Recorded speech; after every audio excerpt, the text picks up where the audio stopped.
Dans le Nouveau Testament, le terme généralement traduit par servir est le terme grec diakonéo, qui signifie littéralement à travers la poussière et désigne un préposé, un serveur ou une personne qui en sert une autre. D'où le terme français diacre.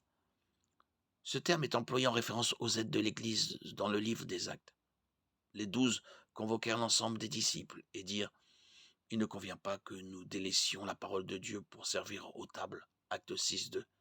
Les hommes qui prenaient soin du troupeau en prêchant et en enseignant ont compris qu'il n'était pas bon pour eux de délaisser ces activités pour servir aux tables. Alors ils ont trouvé d'autres hommes disposés à cela, leur ont confié la charge des besoins physiques de l'Église, tandis qu'eux restaient chargés de ses besoins spirituels.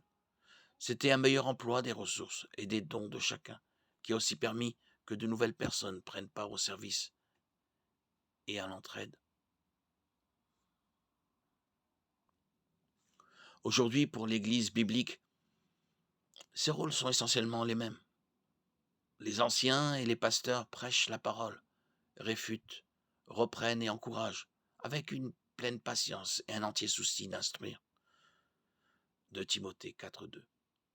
Et les diacres s'occupent du reste. Les responsabilités d'un diacre peuvent inclure des tâches administratives ou organisationnelles, l'accueil, l'entretien du bâtiment ou le bénévolat en tant que trésorier d'église, en fonction des besoins de l'église et des dons des personnes disponibles.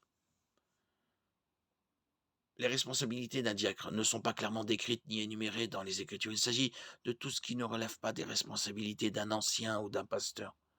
Les Écritures indiquent cependant les qualifications requises pour être diacre: être irréprochable, mari d'une seule femme, un bon maître de maison, respectable, honnête, non adonné à l'alcool ni cupide. 1 Timothée 3, 8, 12.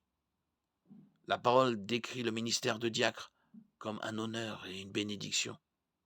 En effet, ceux qui ont bien rempli leur service gagnent l'estime de tous et une grande assurance dans la foi en Jésus-Christ. 1 Timothée 3, 13.